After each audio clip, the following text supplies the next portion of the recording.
भिवानी पहुंचे राज्यसभा सांसद कार्तिकेय शर्मा 27 अप्रैल को पंचकुला में होने वाले राज्य स्तरीय भगवान परशुराम जन्मोत्सव का दिया निमंत्रण। कार्तिकेय शर्मा ने कांग्रेस पर साधा निशाना, कहा कांग्रेस नेता प्रतिपक्ष तो दूर 12 साल में नहीं चुन पाई संगठन। सांसद कार्तिकेय शर्मा ने कहा कि हर साल की भांति इस साल भी राज्य स्तरीय भगवान परशुराम जन्मोत्सव बड़ी धूमधाम से मनाया जाएगा, जिसका निमंत्रण देने के लिए भिवानी पहुंचा हूं। उन्होंने कहा इस कार्यक्रम में मुख्य अतिथि हरियाणा के मुख्यमंत्री नायाब सिंह सैनी शिरकत करेंगे।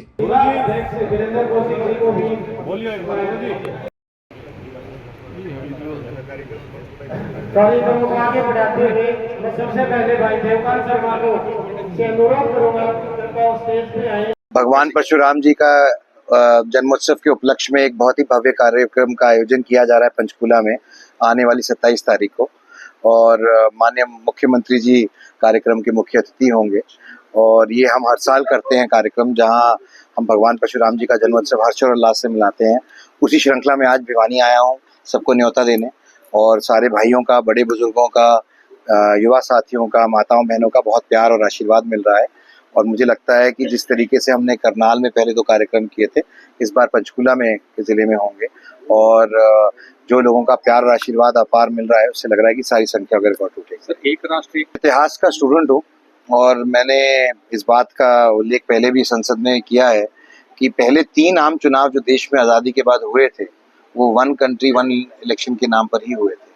जब कांग्रेस पार्टी ने अपना प्रेसिडेंट रूल को यूज करते हुए और कई जगहों पर कई राज्यों की सरकारों को निरस्त किया, तो वो साइकिल डिस्टर्ब हो गई, और किन्हीं कारणों से वो डिस्टर्ब होती गई।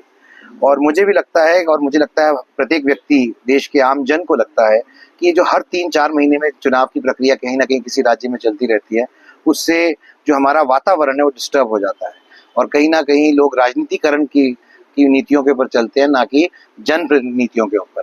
तो ये देश के लिए अच्छा है, लोगों के लिए भला है, अच्छा होगा अगर 1 कंट्री 1 इलेक्शन होता है, और मुझे पूर्ण रूप से इसका समर्थन करता हूँ। सर, तो लोकतंत्र कमजोर है, मैं आपकी बात से सहमत नहीं हूँ।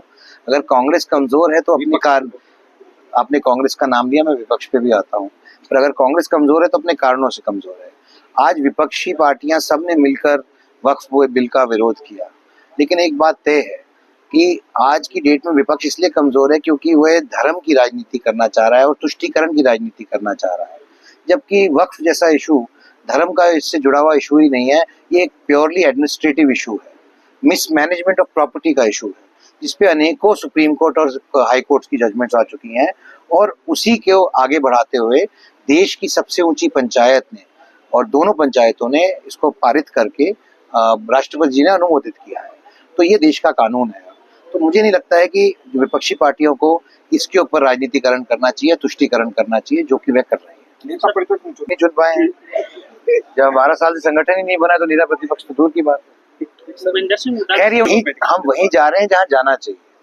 भारत हमेशा से हर विज्ञान का केंद्र था, चाहे वो भौतिक विज्ञान हो, चाहे वो दूसरा विज्ञान हो, या हम अपने विज्ञान और ज्ञान को छोड़कर हम ये कहें कि हम टेक्नोलॉजी की तरफ जाएंगे तो ये गलत होगा। हम टेक्नोलॉजी की तरफ भी जाएंगे, इवॉल्व भी करेंगे, इनोवेट भी करेंगे, साथ साथ में जो हमारी संस्कार है, जो हमारी प्रकृति है, जो हमारी संस्थाएं चल रही हैं, जिस तरह से हमारा जो आचरण रहा है हजारों सालों से, उसको हम छोड़ नहीं सकते हैं। वो हमारा अभिन्न हिस्सा है। मैं आपको उदाहरण देता हूँ, आप हमारी बात करते हो, इंडोनेशिया आज एक मुसलमान देश है, पर वो फिर भी रामायण बच्चों को पढ़ाते हैं अपने स्कूलों में।